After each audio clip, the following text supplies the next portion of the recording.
Hello student, नमस्कार। मेरा नाम है राजू कुमार और जैसा कि आप लोगों ने पिछले वीडियो में हमसे सीखा कि परिमेय संख्या किसे कहते हैं, अब इसमें सीखना है बाबू कि अपरिमेय संख्या किसे कहते हैं। तो पहले बाबू हम कुछ बताना चाहते हैं कि हमारे व्हाट्सएप नंबर पे आप हाई लिख के भेजिए यदि जो हमसे पढ़ते हैं तो हाय, और अपना नाम लिख के सेंड कीजिए। इससे बाबू आपको हम जो पढ़ाते हैं यहाँ पर वहाँ पे हम पीडीएफ भेजते हैं, क्वेश्चन बना के भेजते हैं जो हम पढ़ाते हैं उसी का कि परिमेय संख्या किसे कहता है, और आप लोगों को लिख के भेजना है कि परिमेय संख्या किसे कहते हैं। तो जो अभी नहीं जुड़े हैं ग्रुप से वो हमारे नंबर पे व्हाट्सअप कर सकते हैं, उसे हम ग्रुप में जोड़ लेंगे। बाबू अब सीखना है कि अपरिमेय संख्या किसे कहते हैं। जैसा कि हमने पिछले वीडियो में परिमेय संख्या के बारे में पूरा सीख लिया था, परिमेय संख्या और संख्या अंक ये सब हमने जान लिया। जो नहीं देखे वो हमारे पिछले वीडियो जरूर देखे, तभी ये समझ में आएगा, अन्यथा नहीं आएगा। देखिए अपरिमेय संख्या किसे कहते हैं। इसमें क्या बोल रहा है कि जिन संख्याओं को p बटा क्यू के रूप में नहीं लिखा जा सके, जिसे हम p बटा क्यू के रूप में नहीं लिख सके। p बटा क्यू के बारे में तो आपको पता है कि p बटा क्यू, अरे जो ये लिखते हैं ना 5/6, यही तो हो गया p बटा क्यू, जिसे तो ये बोल रहा है ना कि जिसे हम नहीं लिखा जा सके।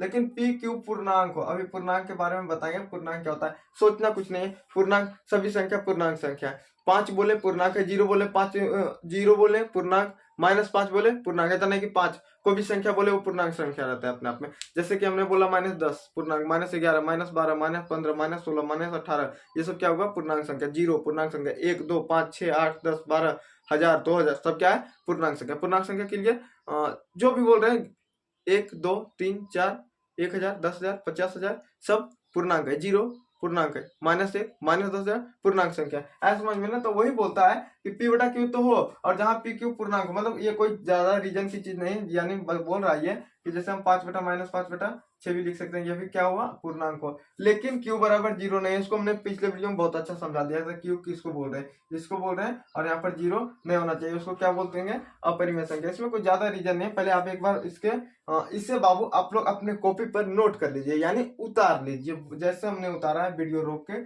उतार लीजिए। बिल्कुल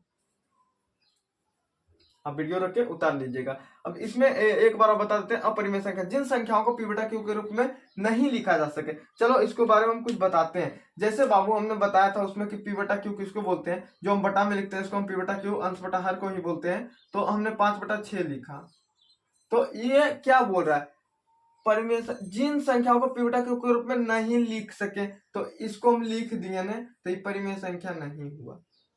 समझिए, जिसको हम नहीं लिख सके 6/7 ये कौन संख्या, परिमेय संख्या, परिमेय न कि अपरिमेय। जिसको हम p बटा क्यू के रूप में नहीं लिख सके उसे अपरिमेय संख्या, जिसे हम p बटा क्यू के रूप में नहीं लिख सके अपरिमेय संख्या, जिसे हम p बटा क्यू के रूप में नहीं लिख सके वो अपरिमेय संख्या। अब क्यू के पता हो गया है, तो पहले पता है हम लोगों को, क्योंकि पहले वीडियो हमने देखा है कि क्यू के मान में 0 नहीं होना चाहिए, है कि नहीं। तो बाबू आज ये बताएंगे अपरिमेय संख्या, आप लोगों को थोड़ा थोड़ा आ गया होगा समझ में, और नहीं आया तो थोड़ा सा और बताएंगे। और आज पढ़ना है प्राकृत और पूर्ण संख्या। एक बार इसे भी देख लीजिए। प्राकृत संख्या किसको बोलते हैं, गिनती की संख्या को प्राकृत संख्या कहते हैं। गिनती की संख्या को प्राकृत संख्या, प्राकृत संख्या किसको बोलते हैं, गिनती की संख्या को प्राकृत संख्या कहते हैं। प्राकृत संख्या किसको बोलते हैं, गिनती की संख्या को प्राकृत संख्या कहते हैं। जो गिनती गिनते हैं ना उसी को प्राकृत संख्या बोलते हैं, जो गिनती गिनते हैं उसको प्राकृत संख्या बोलते हैं। गिनती कैसे गिनते हैं, 1 2 3 4 5 6 7 8 9 10 11 12 13 14 15 16 17 18 19 20, इस प्रकार जो हम गिनती गिनते हैं ना, गिनती, अरे बाबू ये तो बच्चे में पढ़े होंगे आप लोग, गिनती किसको बोलते हैं, 1 से 10 तक गिनो, 1 से 100 तक गिनो, ये सब कौन संख्या, प्राकृत संख्या। जो गिनती स्टार्ट करते हैं उसको प्राकृत संख्या। जैसे हमने लिखा 1 2, ऐसा नहीं कि 12 तक लिखे तो 12 तक, 13 15 18 20 25 1000 2000 25, मतलब जहां तक हम गिन सके, 1000 तक गिन सकते हैं, 1 लाख तक गिन सकते हैं, वो सब कौन संख्या, प्राकृत संख्या। कौन संख्या बाबू, प्राकृत संख्या। इसमें कुछ ज्यादा ये सब है नहीं, ये सब छोटा छोटा बात है कि गिनती की संख्या को प्राकृत संख्या कहते हैं। बुक में देखिएगा तो बहुत लंबा लंबा डिफिनेशन इसका मिलेगा, लेकिन बस इतना ही बात बोलता है हमेशा कि गिनती की संख्या को प्राकृत संख्या कहते हैं। गिनती जो गिनते हैं उसको प्राकृत संख्या कहते हैं, जैसे आप लोग समझ गए। अब देखना है पूर्ण संख्या।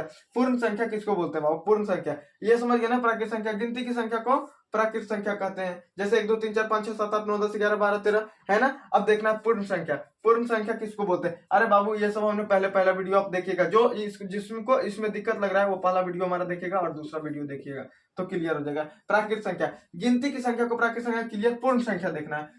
पूर्ण संख्या, प्राकृतिक संख्या में शून्य को मिलाने पर पूर्ण संख्या बनता है। कहीं ये डिफिनेशन हमने अपना मन से बनाया है और बुक में ये था। पूर्ण संख्या, प्राकृत संख्याओं के समुच्चय में शून्य को सम्मिलित करने से जो संख्या बनता है उसे पूर्ण संख्या। ए भाई साहब क्या बात कर रहे हो यार, यही बात तो ये भी बोल रहा है ना, सॉरी ये बोल रहा है ना, पूर्ण संख्या प्राकृत संख्याओं के शून्य, प्राकृत संख्या में शून्य को मिलाने पर पूर्ण संख्या बनता है। जिसको ये भी नोट करना है ये भी नोट कीजिए, लेकिन हम इस पर बात करते हैं, इसी से एक ही चीज दोनों बोल रहा है ना।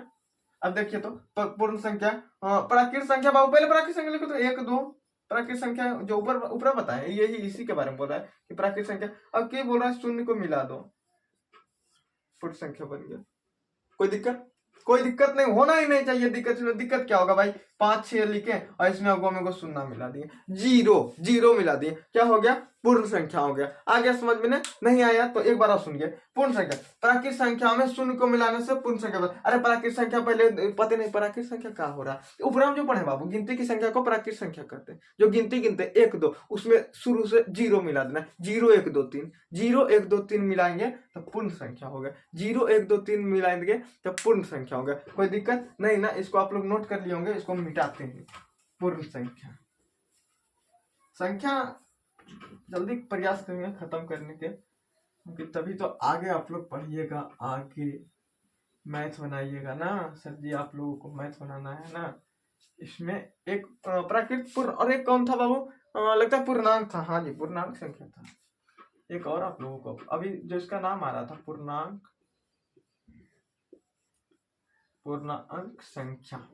संख्या, इसको पढ़ना है, पूर्णांक संख्या। बुक में कुछ कुछ अलग अलग लिखता है, हर एक चीज में अलग अलग लिखता है।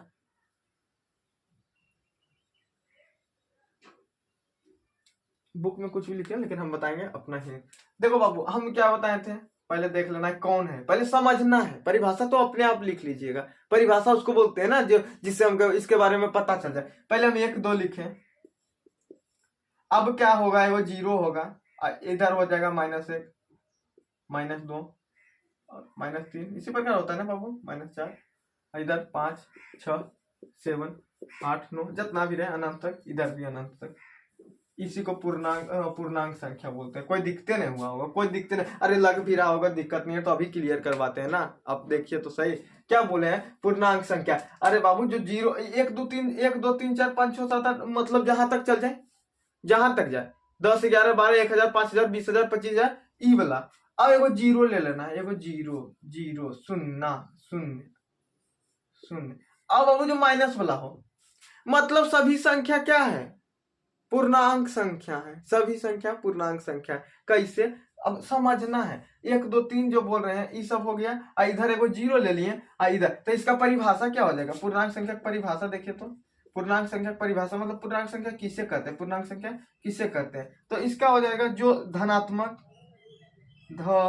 धनात्मक, अरे धनात्मक किसको बोल रहा है, तो पता नहीं, धनात्मक जो प्लस वाला है बाबा, +4 +5 +6। अब इसमें से ये कहाँ प्लस कहाँ दिए बाबू, जिसके आगे कुछ नहीं उसके आगे प्लस, जिसके आगे कुछ नहीं उसके आगे प्लस, जिसके आगे कुछ नहीं उसके आगे प्लस, जिसके आगे कुछ नहीं, ये सब मतलब धनात्मक है। धनात्मक मतलब प्लस वाला चिन्ह आ गया समझ में। जिसके आगे प्लस लिखे ना, +1000, अब कोई 1000 लिखा, ये भी धनात्मक, ये भी अरे बाबू इसका मतलब कुछ यहाँ छिपा रहता है, यहाँ नहीं देते हैं प्लस वाला चिन्ह नहीं, लेकिन माइनस वाला देते हैं। तो इसका परिभाषा हो जाएगा धनात्मक, और धनात्मक प्राकृत संख्या लिख देते हैं।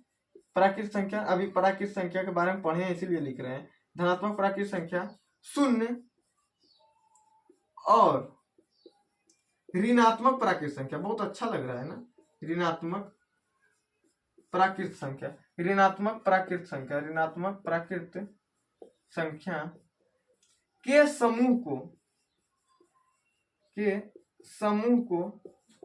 क्या बोलेंगे बाबू, का पूर्णांक संख्या बोल देंगे, पूर्णांक संख्या कहते हैं। अब बाबू देखिएगा, हमको शब्द लिखे में बड़ी गलती होता है, कहीं धनात्मक की जगह धान नहीं लिखते, ध्यान देना है ना। तो इसमें बाबू सीखना है, बड़ी मिस्टेक होता है हमसे। हाँ तो परिभाषा इसका समझना है और सीखना है। पूर्णांक संख्या किसको बोलते हैं, धनात्मक प्राकृत संख्या। अरे भाई साहब धनात्मक प्राकृत संख्या इस बार कौन आ गया, प्राकृत संख्या जानते थे, धनात्मक प्राकृत संख्या। एक बार बाबू और एक बार और मौका दीजिए, अभी आप लोगों को क्लियर करवाते हैं धनात्मक प्राकृत संख्या ना। तो देखो जो हमने 1 2 लिख रहे हैं ना, 1 2 3 4 5 6 dot dot dot dot dot, मतलब बाबू जहां तक गिन दे, ये सब धनात्मक हुआ, ये सब धनात्मक हुआ, धनात्मक नामा है बाबू, धनात्मक प्राकृत संख्या। अब काहे नामा है? क्योंकि इसके आगे कुछ नहीं, इसके आगे प्लस रहता है, कुछ नहीं मतलब इसके आगे प्लस, ज्यादा सोचना नहीं कि प्लस काहे दे रहे हैं। वही 1000 लिखे, 100 लिखे, चलो 100, इसके आगे कुछ नहीं तो प्लस रहता है, कोई दिक्कत? चिन्ह किसका रहेगा? कुछ नहीं तो प्लस के चिन्ह, उसी को धनात्मक, अरे प्लस को धनात्मक, एकदम ई वाला भी नोट कर लो, प्लस को धनात्मक बोलते हैं, धनात्मक, धनात्मक, धनात्मक। और माइनस को ऋणात्मक, माइनस माइनस हटाओ के चिन्ह है, ऋणात्मक, ऋणात्मक, ऋणात्मक, ऋणात्मक, माइनस को ऋणात्मक। और शून्य तो जानबे करते होंगे, इसमें तो कोई दिक्कत नहीं, शून्य जीरो होगा, शून्य, ये भी नोट कर लीजिएगा, एकदम जरूरी है, ये एकदम उतारिएगा, दिखते खत्म हो जाएगा, है ना। तो धनात्मक किसको बोलता है? धनात्मक मतलब जो 1 2 लिख रहे हैं ना, 1 2, ये सब धनात्मक। और शून्य किसको बोल रहे हैं? इसको शून्य बोल रहे हैं। और ऋणात्मक किसको? जो माइनस, माइनस को ऋणात्मक। अब माइनस की बोला, ऐसा कुछ कहा कि शून्य और ऋणात्मक प्राकृत संख्या, और ऋणात्मक प्राकृत संख्या, ऋणात्मक प्राकृत संख्या किसको बोलेंगे? अरे प्राकृत संख्या इसको बोले ना, तो ऋणात्मक मतलब माइनस है, कोई दिक्कत? ऋणात्मक बना माइनस वाला चिन्ह, तो माइनस लिखे। अब माइनस प्राकृत संख्या, फिर देखो -2, माइनस, पहले 3 प्राकृत संख्या और ऋणात्मक तो -3, कोई दिक्कत बाबू? कोई भी माइनस वाला लिख दे चिन्ह, -1000, कौन सी संख्या बाबू? पूर्णांक संख्या सर जी। 0 कौन सी संख्या? पूर्णांक संख्या। 1000 पूर्णांक संख्या। 500, 550 कौन संख्या? पूर्णांक संख्या।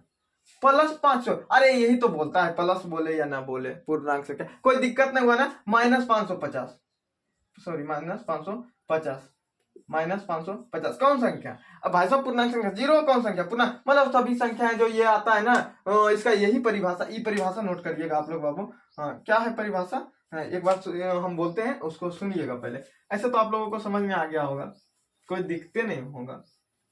और दिक्कत रहेगा तो आप बोलिएगा ना व्हाट्सएप पे मैसेज लिख के, हम फिर से क्लियर करवा देंगे। परिभाषा इसका ये था, ये था पूर्णांक संख्या किसे लिखना है आप लोगों को, कि पूर्णांक संख्या किसे कहते हैं, पूर्णांक संख्या किसे कहते हैं। तो परिभाषा, धनात्मक प्राकृत संख्या शून्य और ऋणात्मक प्राकृत संख्याओं के समूह। समूह मतलब ग्रुप, समूह मतलब ग्रुप बाबू, समूह सब पहले चर्चा कर चुके हैं। समूह मतलब ग्रुप, मतलब कि -1, -2, -3 और 0, इतना पर नहीं कि 3 बोले तो 3 पर, अरे भाई साहब डॉट डॉट डॉट है ना, डॉट डॉट डॉट, जैसे 0 से इधर से स्टार्ट करते हैं, -1, -2, -3 और डॉट डॉट डॉट मतलब और आगे, और इधर भी 1 2 3 और डॉट डॉट डॉट मतलब और आगे, जितना भी संख्या सब पूर्णांक संख्या। आ गया समझ में ना? आशा करता हूँ कि आप लोगों को समझ में आ गया होगा। धन्यवाद, इतना ही आज के लिए। और कल पढ़ना है, कल के वीडियो में आप देखेंगे सम संख्या, विषम संख्या और अभाज्य संख्या, ये